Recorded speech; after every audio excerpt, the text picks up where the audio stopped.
આપ જોઈ રહ્યા છો spark today news. ડભોઈમાં Bharatiya Janata પાર્ટીના યુવા મોરચા દ્વારા વિશ્વ ચકલી દિવસને લઈ ડભોઈ એપીએમસી મેદાન ખાતે કુંડા વિતરણ કાર્યક્રમનું આયોજન કરવામાં આવ્યું છે। આ પ્રસંગે જિલ્લા પ્રમુખ ડોક્ટર બીજે બ્રહ્મભટ્ટ ખાસ ઉપસ્થિત રહ્યા છે।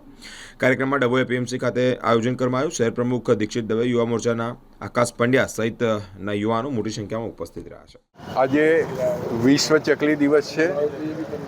આપણે જોઈએ છીએ તો આજે ચકલીઓ જોવા મળતી નથી, ચકલી લુપ્ત થઈ છે। ત્યારે અમારા ભારતીય જનતા પાર્ટીના યુવા મોરચા દ્વારા વિશ્વ ચકલીની ઉજવણી નિમિત્તે આજે કુંડા વિતરણનો કાર્યક્રમ રાખ્યો છે। આ કુંડા દરેક જેને આપીએ એ પોતાના ઘેર મૂકશે અને આ ઉનાળાની ગરમીમાં ચકલીઓને પાણીની વ્યવસ્થા થાય એ માટે છે અને આ ખૂબ સુંદર કાર્યક્રમ કર્યો છે। એ માટે યુવા મોરચાને ખૂબ ખૂબ અભિનંદન આપું છું અને જીવદયા એ ખરેખર સૌથી મોટી સેવા છે। વંદે માતરમ, ભારત માતા કી।